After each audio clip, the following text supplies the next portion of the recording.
School college time में तुम लोगों ने कभी ना कभी ऐसा जरूर फील किया होगा कि तुम किसी लड़की की तरफ देखना भी नहीं चाहते, वो भी सिर्फ इसलिए कि उसे ये ना लगे कि तुम इसे गंदी नजर से तो नहीं देख रहे। तो देखो, अक्सर ये प्रॉब्लम हर बॉयज के साथ होती है।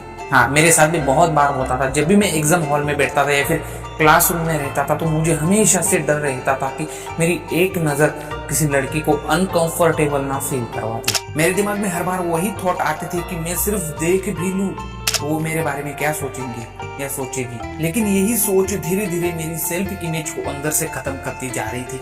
मुझे खुद पे ही डाउट होने लगा था कि यार मुझ में कुछ खराबी तो नहीं या फिर मेरी ही नजर गलत थी। लेकिन ऐसा बिल्कुल भी नहीं था। हाँ, मैं सिर्फ एक रिस्पेक्टफुल पर्सन बनने की कोशिश कर रहा था, लेकिन उसे रिस्पेक्ट ने मुझे अंदर से पूरी तरीके से तोड़ दिया था। एक समय ऐसा भी आया जब बाजू में बैठी लड़की ने खुद ऐसा समझ लिया कि ये बंदा खुद मुझे एटीट्यूड दिखा रहा है या फिर जानबूझ के मुझे इग्नोर कर रहा है या फिर खुद को ऐसा समझ रहा है कि ये बहुत ही बड़ा कुछ है।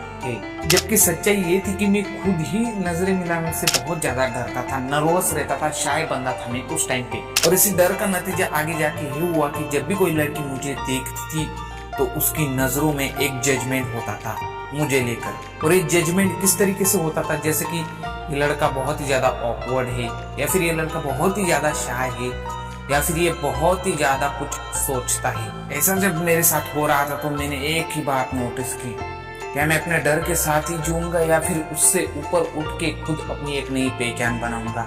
बस उसी दिन से मेरी ट्रांसफॉर्मेशन की जर्नी शुरू हो गई।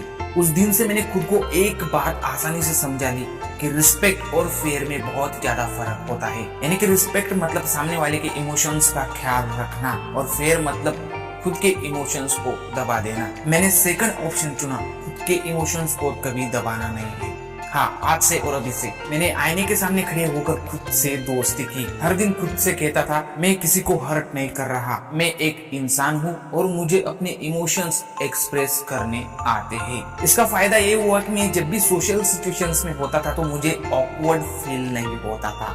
हाँ, मैं आसानी से किसी से भी बात कर पाता था, किसी से भी आई कांटेक्ट आसानी से कर पाता था, बिना गिल्ट फील किए स्माइल भी कर पाता था, बिना ओवर थिंकिंग के। ऐसे करते करते मैंने खुद को एक बात आसानी से समझ ली कि अगर मेरे बारे में किसी को अगर बुरा अगर लगता है, कुछ गलत अगर उन लोगों को लगता है तो वो उनकी सोच है, मेरी रियलिटी नहीं है। वो लोग मेरी रियलिटी नहीं डिसाइड कर सकते। इन सभी चीजों को जब मैंने एक्सेप्ट किया और जब भी मैंने 12th पास आउट करने के बाद आगे पढ़ाई करने की सोची और एडमिशन लिया तो वहां पे मैं आसानी से क्लास अटेंड करता था। हाँ, कोई भी ऑकवर्डनेस मुझे फील नहीं होती थी। पार्टीज में भी आसानी से जाता था।